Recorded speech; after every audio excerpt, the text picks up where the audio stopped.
Hi everyone.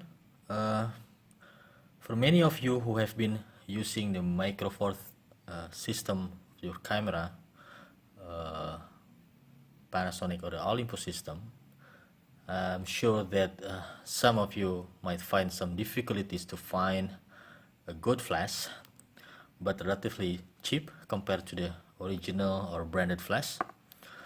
And also that case also happened to me, that I've been searching for a cheap option of flash, but it still can work on the high-speed sync system. So I mainly do model photography, outdoor, and sometimes I want to have some high-speed sync flash, because sometimes I also take pictures on the bright situation. So currently, I think only few of a flash brand that offers a good system for the Micro Four Third. And then I think I've been searching for information in the last couple of weeks. I found Cactus has just released a new trigger, the Cactus V6 Mark II, which can works on the multiple camera systems. And then also I found just recently that Godox also just released this new flash, the TT350, which is TT350o, stands for Olympus, I think. So this small flash I bought it about $80, and although it is very small, but it has a lot of capabilities, which is I need. It has only 36 guide number, but it has TTL, and then it can serve as a high-speed sync, and also it works wirelessly using the radio 2.4 gigahertz, and also it can serve as master or slave flash. So I bought this because I want to use this on my Olympus EM5, and then because I just want to use this for the master trigger, I see from the manual that this flash can work and can trigger the other flash. One of them is the TT600, also from Godox. This is a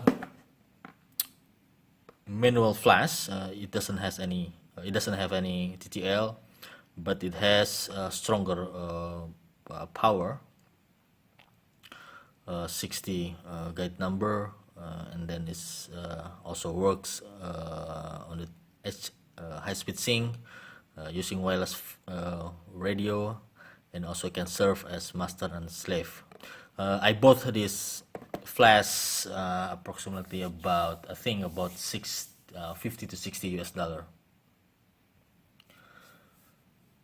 And then I want to show you how these two flashes can work together and can communicate to each other. So once again, that I use this 350 as the master flash and the 3600 as the slave flash. So let's turn this on. So yeah, actually I already make some presetting for both of the flashes and then make them to communicate to each other. So as you can see here, this M signs means that this is a master flash, and then I put it on the channel 11 on the group A, and then I also turn on the HSS, high-speed sync capability here, and then as you can see here that the radio sign is on, so it means that it's already working wirelessly. And then for the slave flash, I also put the same setting here. As you can see that this is the S mean for slave at the group A on the channel 11. and these two flashes work very well. So let me show you that how these both flashes communicate to each other. So I change the flash power on the 350 on the master flash, and then you can see on the slave flash it also follow the same. It changed exactly the same to what I changed in the master flash. So this both working very well and then communicate to each other very well. And now I want to test these two flashes, how they work on my Olympus EM5. This is my Olympus EM5. I'm using the 25mm lens. So let me turn this off first. So I just will put this 350 onto my camera right away. So you don't need to do anything on your Hotsu on your camera. In this case for my EM5, so you just put it right away, and then it just works right away as well. So let me turn on the camera, turn on the flash. So currently I'm at 4,000 of a second of shutter speed and then f10 of the aperture. So let me test how does it work. So as you can see that the flash is working very well, and then also in some cases that some flashes that not supporting the high speed sync, most of the time that on the higher shutter speed we can find some black marking here or black band.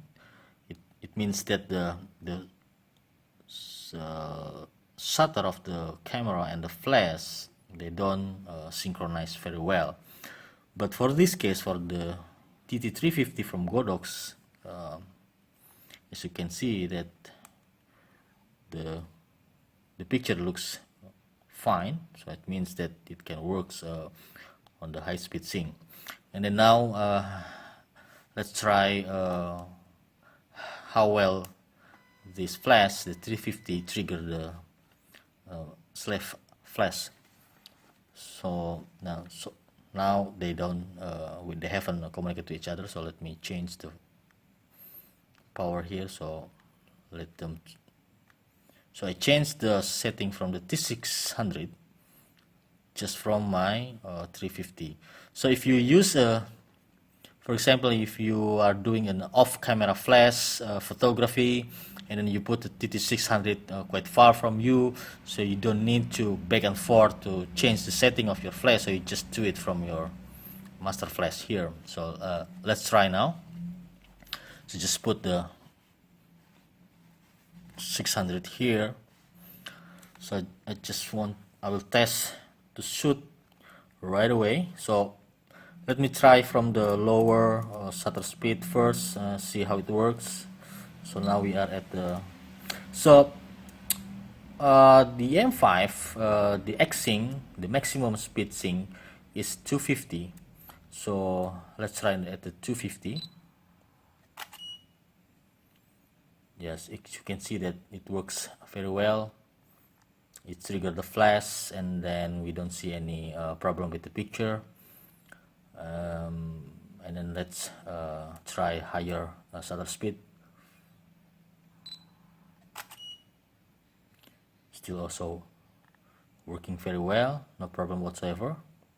And then let's go to higher shutter speed. So in some scenario that you might want to have a very high shutter speed, or when you are shooting at the bright day, for example, and you are using flash to fill in the subject or the model. And then now at 200 of a second, still no problem at all working fine. And then now let's boost it up to the maximum shutter speed of EM5, which is 4000. Again, it works very well. So you heard that there is a beep after I take a shot. So this TT600 has also sound that a beeping sound that tells you when this flash is already fully recover before you take another shot. So just show you again. So when it's fully recharged, then it will tell you with the beeping sound. So yeah, so I've tried this flash, both of them, in the quite far distance. I think I've tried it at more than 30 meters between two flashes, and then it's still working very well, and then it's working very consistent. Because from the spec that the TT600, it can the wireless can go up to 100 meters apart, although the 350 is only 35 meters or 30 meters, I think. But yep, I'm very satisfied with both flash, so I'm thinking to have another one, the TT600. So I want to have more than one slide flash, and then for my needs in my photography. I think that's all I can share so far, and hopefully this video is useful for you, and then hopefully I can also share another video about these two flashes in near future. So thank you for watching. Bye bye.